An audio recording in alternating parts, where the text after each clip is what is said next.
चलो तो आज हम लोग क्या नरेशन, जिसका हिंदी होता है कथन। सबसे पहले नरेशन का डेफिनेशन जान लेते हैं, ठीक है। कुछ सेकेंड में पूरा नरेशन को कंप्लीट करेंगे, ठीक। तो ध्यान से देखना, नरेशन का हिंदी क्या होता है, कथन। इसका डेफिनेशन देखो, ये क्या है, नरेशन क्या है। Narration is the art of reporting. Narration क्या है, the art of reporting. Reporter सुना है तुम लोग, रिपोर्टर। रिपोर्टर रिपोर्टर का नाम कहाँ तुम लोगों ने सुना है? रिपोर्टर मीडिया में सुना है ना, जो वो रिपोर्टर है, ऐसा उन्होंने रिपोर्ट किया है। हाँ, मीडिया सब जो होता है कहीं से रिपोर्ट लाता है और जनता को सुनाता है। तो नरेशन का जो अर्थ अगर तुम लगाओ तो वहां से तुमको बहुत परफेक्ट मिलेगा।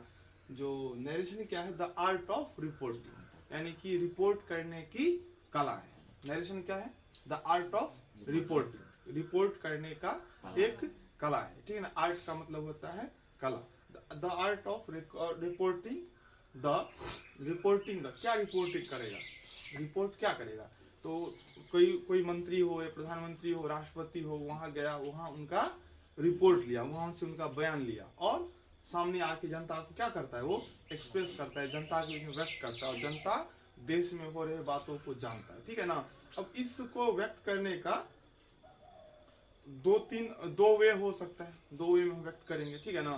तो नरेशन क्या होता है, the art of reporting the words, reporting the words of a speaker. Definition खत्म हो गया। नरेशन क्या है, narration is the art of reporting the words of a speaker. बोलने वाला जो भी रिपोर्ट दिया है उसको व्यक्त करने का एक कला है, ठीक है।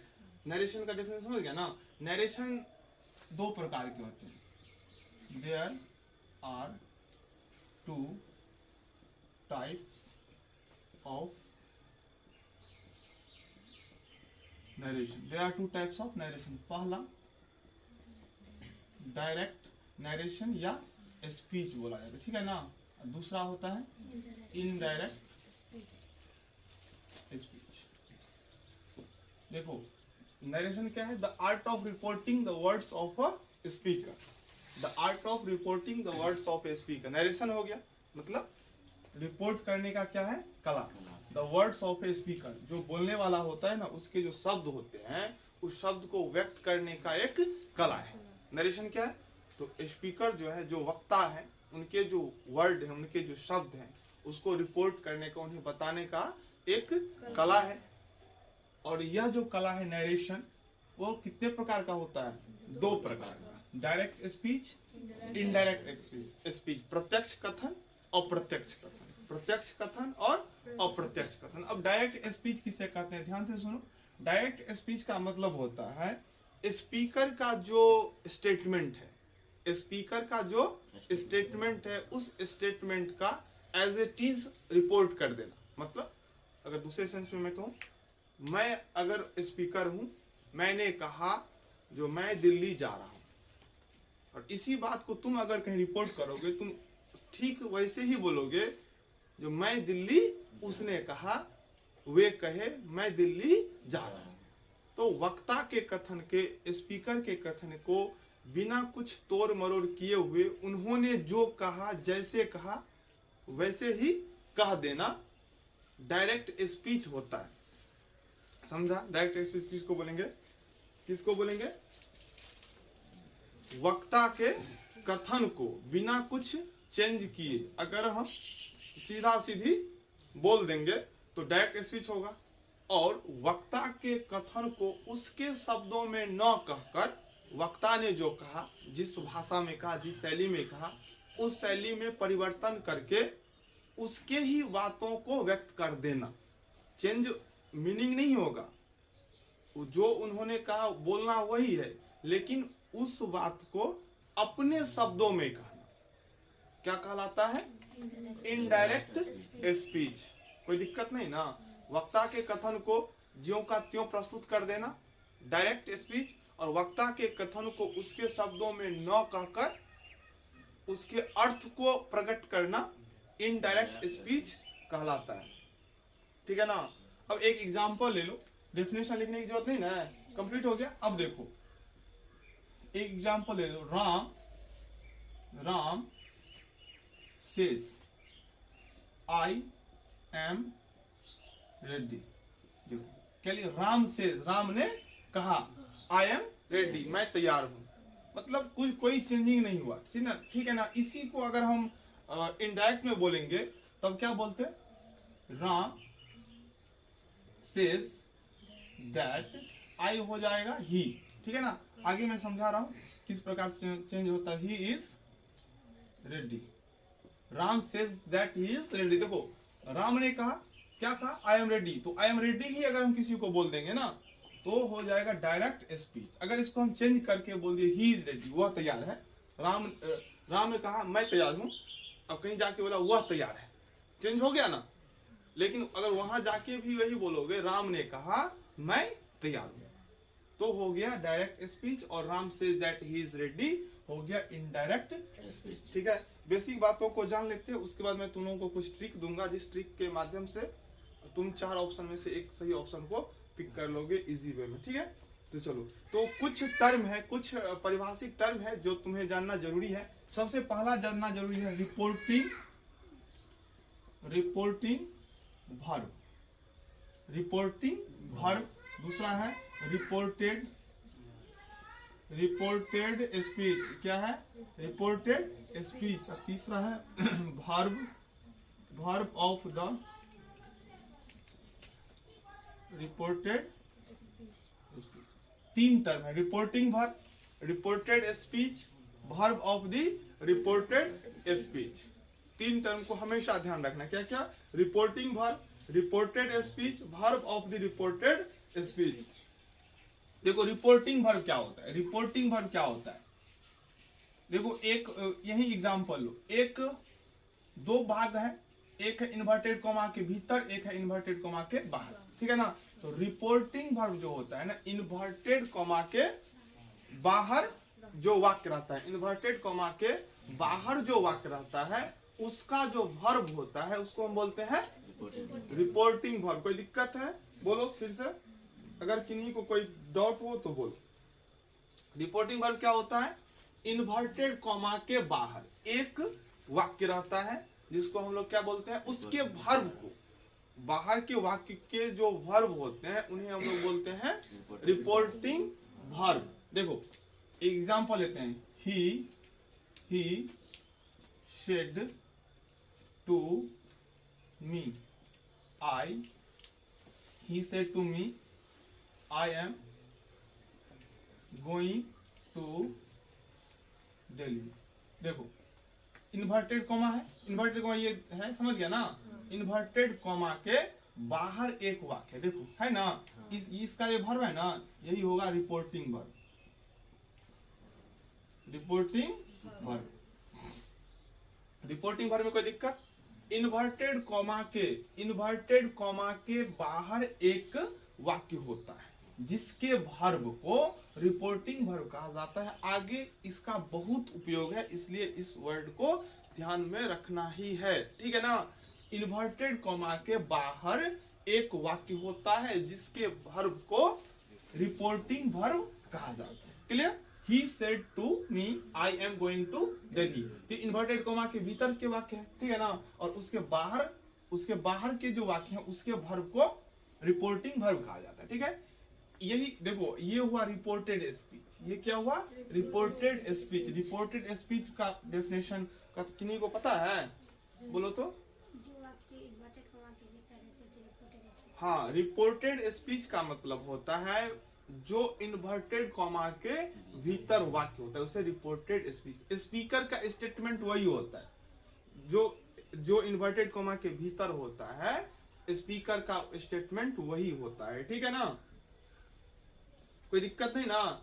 इन्वर्टेड कॉमा के भीतर जो वाक्य होता है उसे हम बोलते हैं रिपोर्टेड स्पीच, रिपोर्टेड स्पीच। जैसे देखो एक और एग्जांपल लेते हैं, he says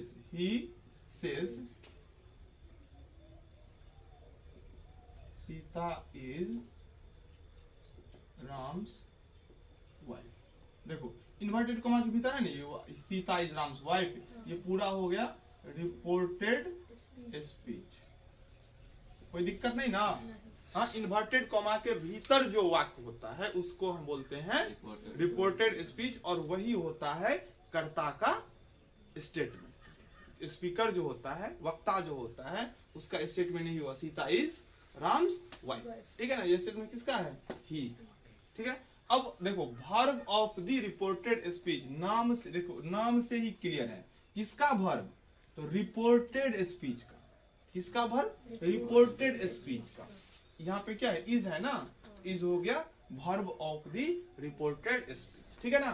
कोई दिक्कत नहीं ना, समझ गया ना। ये verb of the reported speech, किसका वर्ब? तो रिपोर्टेड स्पीच का। रिपोर्टेड स्पीच क्या होता है? तो इन्वर्टेड कोमा के भीतर वाला वर्ब, तो जो इन्वर्टेड कोमा के भीतर सब है वाक्य, उसको हम बोलेंगे रिपोर्टेड स्पीच, और उसके वर्ब को बोलेंगे verb of the reported speech. यहाँ तक में कोई दिक्कत नहीं, ये बेसिक बातें हैं। अब चलते हैं चेंज करने का प्रोसेस पर। हम लोग जो डायरेक्ट को इनडायरेक्ट बनाएंगे या इनडायरेक्ट को डायरेक्ट बनाएंगे, चेंजिंग इनटू इनडायरेक्ट स्पीच। अब इस चीज को जानते हैं, जो चेंज करने के लिए क्या क्या हमें जानना जरूरी है। तो चेंज करने के लिए डायरेक्ट को इनडायरेक्ट में हमें 3 बातों का ध्यान रखना जरूरी है। 3 बातों का ध्यान रखना बहुत ही जरूरी है, ठीक है ना। चलो तो इसको इरेज कर देते हैं, रुको, इसको इरेज कर देना, ठीक है।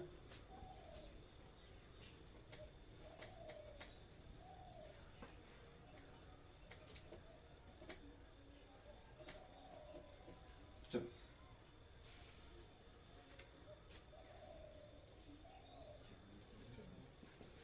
Changing into indirect, changing into indirect. सबसे पहले हमको जानना है चेंज इन पर्सन, दूसरा change in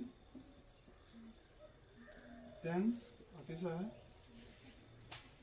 change in other parts of speech. Changing into indirect speech, अप्रत्यक्ष कथन में इनडायरेक्ट स्पीच में चेंज करने के लिए हमें 3 बातों पर ध्यान रखना अति आवश्यक है। पहला क्या है? Change in person. Change in person, या इसको हम इन के जगह पे हम ऑफ भी बोल सकते हैं। Change of person, change of tense, change of other parts of speech, ठीक है ना।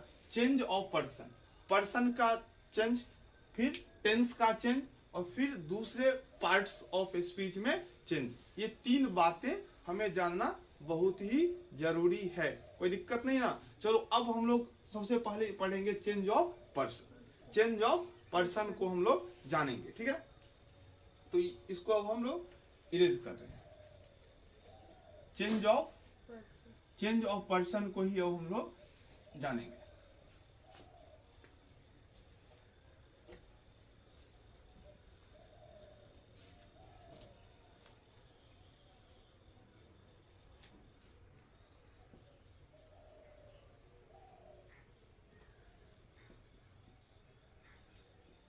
Change of person. अब देखो सबसे पहले ये सोचो समझो, जो चेंज होगा किसका? चेंज होगा पर्सन का। पर्सन कितने होते हैं तुम लोगों को पता है ना? पर्सन 3 होते हैं। पर्सन कितने प्रकार के होते हैं? ध्यान सुनना, पर्सन 3 प्रकार के होते हैं। पहला फर्स्ट पर्सन, दूसरा सेकंड पर्सन, तीसरा third person. First person, second person, third person.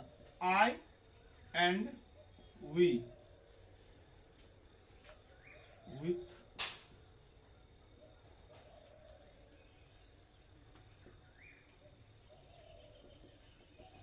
Family. देखो I and we with their families, I और वी अपने पूरे परिवार के साथ फर्स्ट पर्सन कहलाता है। पूरा परिवार मतलब आई का जैसे मी हो गया, मैं हो गया, माइन हो गया ना, वी का वी, अस, आवर, आवर्स। तो आई और वी का जो फैमिली है ना पूरा, वो क्या कहलाता है? First person. फर्स्ट पर्सन का अगर डेफिनेशन होता है बोलने वाला को, यानी कि स्पीकर को कहा जाता है फर्स्ट पर्सन। बोलने वाला फर्स्ट पर्सन कहलाता है, जिसमें शामिल होता है आई और वी विथ देयर फैमिलीज। मतलब आई और वी का जो पूरा परिवार है ना, कौन कौन है परिवार में पता है ना? आई वी के फैमिली में मी, अस, माय, आवर, आवर्स, माइन, ये सब इसका परिवार है। तो आई और वी के जितने परिवार के सदस्य हैं सब फर्स्ट पर्सन ही कहलाते हैं, ठीक है ना। अब आ जाओ सेकेंड पर्सन। सेकेंड पर्सन में यू एंड इट्स फैमिली। चलो सेकेंड पर्सन क्या हो गया? यू। सेकेंड पर्सन में यू होता है जिसको कहा जाए, जिसके बारे में कहा जाए, जिसके बारे में बात किया जाता है ना, वो होता है सेकेंड पर्सन। और सेकेंड पर्सन में यू और उसका पूरा परिवार, ठीक है ना, you and whole family, second person. और थर्ड पर्सन में होता है इस सब को छोड़ दो, इसके बाद जो बचता है सब क्या होता है? Third person. I we you, I we you को हटा के जितना बचता है सब के सब क्या है? थर्ड पर्सन, ठीक है ना। First person I we, second person you, third person इन तीनों के अलावा आई वी यू और उसके परिवार के अलावा, जैसे राम, सीता, गीता, मोहन, भारत, अमेरिका, पाकिस्तान, मतलब आई वी यू को छोड़ दो, उसके परिवार को छोड़ दो, जो बचता है सब किस में आता है? Third person. कोई दिक्कत नहीं ना? थर्ड पर्सन क्लियर हो गया।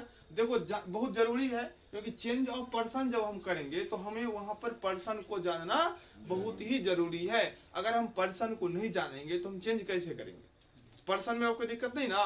चेंज ऑफ पर्सन में हमको पहले पर्सन समझना है। पर्सन अब समझ गया होगा। पर्सन तीन प्रकार के होते हैं, फर्स्ट पर्सन, सेकेंड पर्सन और थर्ड पर्सन। आई वी और उसका परिवार first person, you second person, और इन तीनों को के अलावा आई वी यू के अलावा जितना होता है सबका सब क्या है?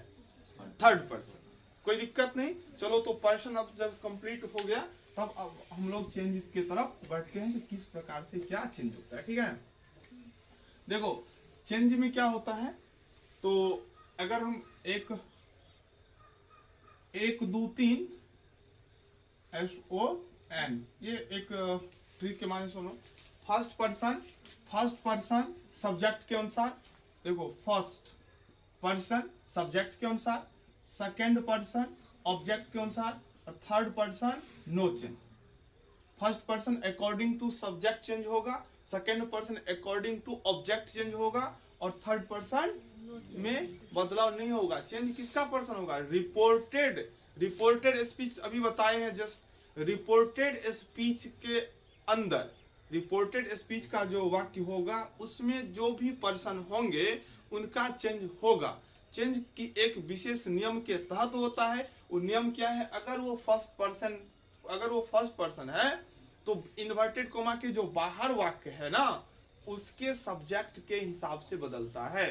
रिपोर्टेड स्पीच के बाहर का जो है, इन्वर्टेड कोमा के बाहर का जो वाक्य है उसके ऑब्जेक्ट के अनुसार कौन चेंज होता है? Second person. और अगर थर्ड पर्सन है तो कोई चेंज नहीं होगा। ध्यान से सुनो। First person according to subject, second person according to object, third person में कोई चेंज नहीं होगा, ठीक है। यहां तक में कोई दिक्कत नहीं है। फर्स्ट पर्सन सब्जेक्ट के अनुसार, फर्स्ट पर्सन सब्जेक्ट के अनुसार, सेकेंड पर्सन ऑब्जेक्ट के अनुसार, थर्ड पर्सन नो चेंज। एक बात ध्यान से सुन लो, अगर सभी बात अगर ध्यान में रहेगा तो कोई दिक्कत नहीं होगा।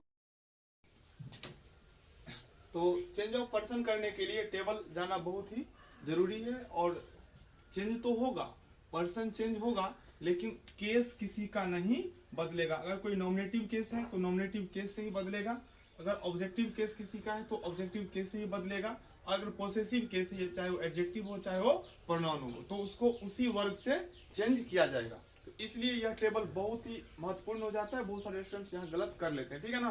तो इसलिए यहाँ ध्यान देना जरूरी है। थोड़ा ध्यान से देखो। पर्सन 3 होते हैं, फर्स्ट सेकेंड थर्ड, अभी मैंने जस्ट बताया है। फर्स्ट पर्सन में आई और वी, यानी कि ये देख रहे हो ये जो है ना ये सब के सब कौन है? First person. I we me us my our mine ours, ये फर्स्ट पर्सन है, इसका चेंज होगा। इसका चेंज किसके साथ होगा? फिर से मैं यह बता दे रहा हूँ किसके साथ चेंज होगा।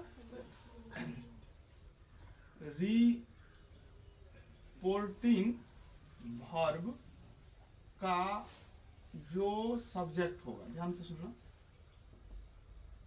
सब्जेक्ट, रिपोर्टिंग वर्ब का जो सब्जेक्ट होगा उससे फर्स्ट पर्सन चेंज होगा। फर्स्ट पर्सन किसका चेंज होगा? रिपोर्टेड स्पीच में जो पर्सन होगा उसको चेंज करना है।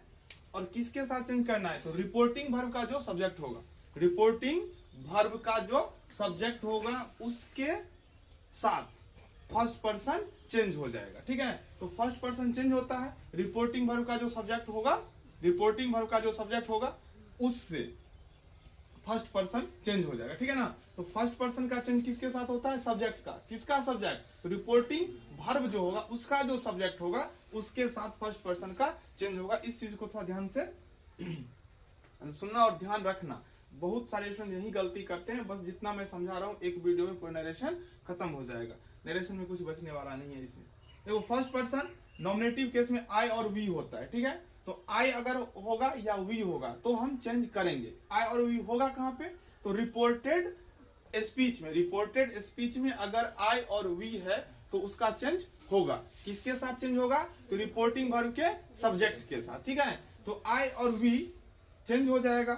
केस चेंज नहीं होता, नॉमिनेटिव केस है तो नॉमिनेटिव केस में ही रहेगा। ठीक है ना, ऑब्जेक्टिव केस में मी और अस होता है, पोसेसिव एडजेक्टिव में माई और आवर होता है, पोसेसिव प्रोनाउन में माइन और आवर्स होता है। ठीक है, सेकंड पर्सन में नॉमिनेटिव केस हो गया यू, इसका ऑब्जेक्टिव केस हो गया यू, पोसेसिव एडजेक्टिव योर हो जाता है और प्रोनाउन होता है योर्स। ठीक है ना, थर्ड पर्सन में देखो ही नॉमिनेटिव केस हो गया, सब्जेक्ट के रूप में इसका यूज होता है ही, ऑब्जेक्टिव केस इसका हो गया him, possessive adjective his, possessive pronoun his, इसको याद रखना, ही हिम हिज हिज। ठीक है, सी का नॉमिनेटिव केस सी हो गया, ऑब्जेक्टिव केस क्या हो गया? हर, पोसेसिव एडजेक्टिव हो गया हर और पोसेसिव प्रोनाउन हो गया हर्स। ध्यान से देखना, प्रोनाउन में क्या सब होता है? Mine, hours. देखो माई का माइन हो जाता है, आवर्स एस लग गया, एस लग गया, हिज में तो चेंज ही नहीं है, हर्स देखो एस लग गया, इट का पोसेसिव प्रोनाउन होता ही नहीं है, दे का हो गया देयर्स, तो सब में एस लगा हुआ है लास्ट में, हिज में भी एस लगा हुआ है लेकिन हिज का तो स्पेलिंग ही होता है एच-आई-एस, और हर्स में भी एस है, देयर्स में भी एस है, योर्स में भी एस है, आवर्स में भी एस है और माइन हो गया प्रोनाउन में। तो प्रोनाउन पहचानने में दिक्कत नहीं होगा, ये पोसेसिव प्रोनाउन है। अगर पोसेसिव प्रोनाउन है, माइन है मान के चलो रिपोर्टेड स्पीच में, तो उसका चेंज होगा किसके साथ? सब्जेक्ट के साथ ही। ठीक है, लेकिन इसका केस चेंज नहीं होगा। अगर मान के चलो सब्जेक्ट में ही है तो माइन को चेंज करके हम क्या लिखेंगे? हिज लिखेंगे। अगर योर्स है ना रिपोर्टेड स्पीच में, योर्स, अगर सब्जेक्ट दिया हुआ है आई तो योर्स किस में चेंज हो जाएगा? माइन में। आई नहीं लिखाएगा।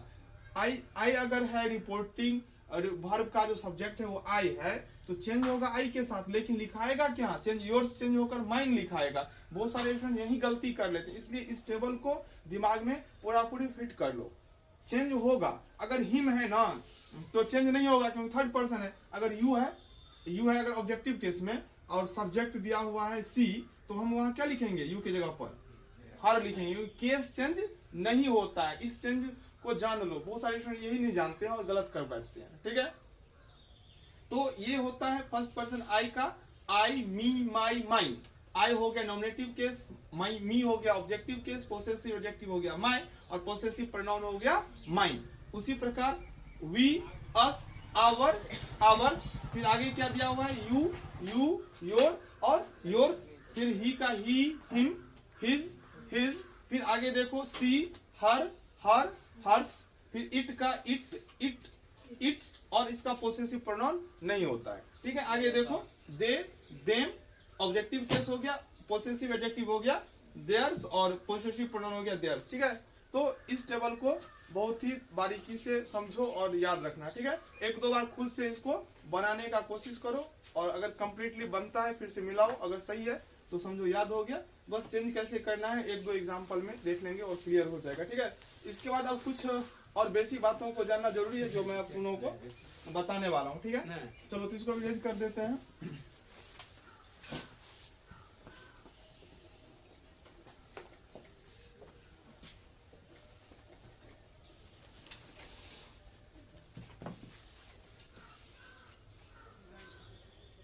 तो दो तीन बातें जो जानना सबसे जरूरी है, बहुत सबसे पहला चीज है, अगर रिपोर्टिंग वर्ब, ध्यान से सुनना, अगर रिपोर्टिंग वर्ब प्रेजेंट और फ्यूचर में है, तो रिपोर्टेड स्पीच का टेंस नहीं बदलेगा। क्या मैंने कहा? रिपोर्टिंग वर्ब यदि रिपोर्टिंग वर्ब प्रेजेंट और फ्यूचर में है, यदि रिपोर्टिंग वर्ब प्रेजेंट और फ्यूचर में है तो रिपोर्टेड स्पीच का टेंस नहीं बदलेगा। सबसे इंपॉर्टेंट चीज क्या है? रिपोर्टिंग वर्ब को देखना। रिपोर्टिंग वर्ब समझ रहे हो ना? रिपोर्टिंग वर्ब अगर प्रेजेंट में है या फ्यूचर में है तो रिपोर्टेड स्पीच का टेंस नहीं बदलेगा। 3 नियम है, change of person, change of tense. तो चेंज ऑफ टेंस होगा कब? तो ध्यान से सुनो, जब रिपोर्टिंग वर्ब प्रेजेंट और फ्यूचर में होगा तो रिपोर्टेड स्पीच का टेंस नहीं बदलेगा। अब बचा क्या? तो प्रेजेंट और फ्यूचर हो ही गया, तो बच गया पास्ट टेंस। अगर रिपोर्टिंग वर्ब पास्ट टेंस में होगा तभी चेंज ऑफ टेंस होगा। चेंज ऑफ टेंस होगा कब? जब रिपोर्टिंग वर्ब पास्ट में होगा, ठीक है ना? अगर प्रेजेंट और फ्यूचर में है रिपोर्टिंग वर्ब तो चेंज ऑफ टेंस नहीं होगा। कोई दिक्कत नहीं यहां तक में? चलो अब ध्यान से देखना, अगर एसर्टिव सेंटेंस हो, एसर्टिव सेंटेंस का मतलब होता है क्वेश्चन में डायरेक्ट स्पीच होगा, उसमें क्वेश्चन नहीं पूछेगा, यानी कि इंट्रोगेटिव सेंटेंस नहीं होगा, ठीक है ना? या निगेटिव हो या अफर्मेटिव हो, उसे कोई लेना देना नहीं है। सेंटेंस अगर एसर्टिव है तो इन्वर्टेड कॉमा के बदले में हम दैट का प्रयोग करते हैं, ठीक है ना? अगर सेंटेंस एसर्टिव है, अगर सेंटेंस एसर्टिव है तो इन्वर्टेड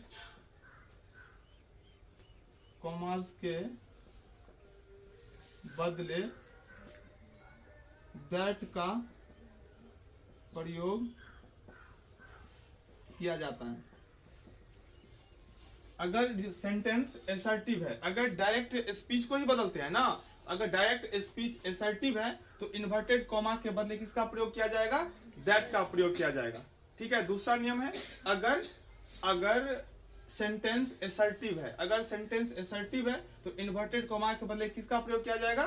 दैट का प्रयोग किया जाएगा, ठीक है ना? यही एक दो नियम है जो तुम्हें ध्यान रखना जरूरी है। रिपोर्टिंग वर्ब अगर प्रेजेंट में या हो या फ्यूचर में हो, रिपोर्टेड स्पीच का टेंस नहीं बदलेगा, ठीक है? टेंस नहीं बदलेगा, मतलब जो जिस टेंस में है उसको उसी टेंस में लिखना है। अगर सेंटेंस एसर्टिव होगा तो इन्वर्टेड कॉमास के बदले हम किसका प्रयोग करेंगे? दैट का प्रयोग करेंगे। 2 हो गया। और तीसरा जो सबसे इंपॉर्टेंट नियम है वो ध्यान से देख लो, जो अगर रिपोर्टिंग वर्ब जो होता है ना उसमें ऑब्जेक्ट दिया हुआ है, यानी कि रिपोर्टिंग इन्वर्टेड कॉमा के बाहर का जो सेंटेंस है उसमें ऑब्जेक्ट दिया हुआ है या नहीं दिया हुआ है, इस चीज को ध्यान से देखना। अगर दिया रहेगा तो एक परिवर्तन और होगा और नहीं रहेगा तो नहीं होगा। वो मैं अब बता रहा हूं, देखो क्या करना है। देखो अगर से के बाद ऑब्जेक्ट दिया हुआ है, से के बाद ऑब्जेक्ट दिया हुआ है तो से क्या हो जाएगा? टेल। सेज क्या हो जाएगा? टेल्स। और सेड क्या हो जाएगा? टोल्ड। ध्यान से देखो, अगर से के बाद ऑब्जेक्ट है, अगर से के बाद ऑब्जेक्ट है तो से क्या कन्वर्ट हो जाएगा? किस में? टेल में। से के बाद ऑब्जेक्ट है तो टेल में कन्वर्ट हो जाएगा। सेज किस में कन्वर्ट हो जाएगा? टेल्स में। और सेड किस में कन्वर्ट हो जाएगा? टोल्ड में। कोई दिक्कत नहीं ना? सेज टेल हो जाएगा, से टेल हो जाएगा, सेज टेल्स हो जाएगा और सेड टोल्ड हो जाएगा। कब होगा? एक एग्जांपल लेकर मैं बताता हूं, ठीक है ना? He says to me. अब देखो, he says to me, says के बाद दिया हुआ है ऑब्जेक्ट तो ये सेज जो है वो टेल्स में कन्वर्ट हो जाएगा। ध्यान से देखना, सेज के बाद ऑब्जेक्ट दिया हुआ है ना तो सेज किस में कन्वर्ट हो जाएगा? टेल्स में। अगर दे दे आई से टू हिम, से किस में कन्वर्ट हो जाएगा? टेल में। अगर यही रहे राम सेज, अब देखो, अब यहां से कुछ सेंटेंस दे तो राम सेज, उसके बाद ऑब्जेक्ट नहीं दिया हुआ है तो सेज का कोई चेंज नहीं होगा। यही है, से टेल हो जाएगा, सेज टेल्स हो जाएगा और सेड टोल्ड हो जाएगा। ये चेंज 3 चेंज करना है जो कि बेसिकली चेंज होगा। क्या सब? यदि रिपोर्टिंग वर्ब प्रेजेंट और फ्यूचर में होगा तो रिपोर्टेड स्पीच का टेंस नहीं बदलेगा। एक एक बातों को दिमाग में बैठा लो, कोई दिक्कत नहीं होगा। नरेशन सबसे ज्यादा स्टूडेंट्स को लगता है हार्ड, जबकि है कुछ नहीं, बस बेसिकली बातों को जानना जरूरी है। अगर बेसिक बात हम जानते हैं तो दिक्कत नहीं होगा। यदि रिपोर्टिंग वर्ब प्रेजेंट और फ्यूचर में है तो रिपोर्टेड स्पीच का टेंस नहीं बदलेगा। अगर सेंटेंस असर्टिव में है तो इन्वर्टेड कॉमा में दैट का प्रयोग होगा। अगर से, सेज और सेड के बाद ऑब्जेक्ट है, अगर से, सेज और सेड के बाद ऑब्जेक्ट है तो से बन जाएगा टेल, सेज हो जाएगा टेल्स और सेड हो जाएगा टोल्ड। ठीक है, तो इतना कंप्लीट हो गया। अब बचा है चेंज ऑफ टेंस और change of other parts of speech. इसको हम कल देखेंगे नेक्स्ट वीडियो में।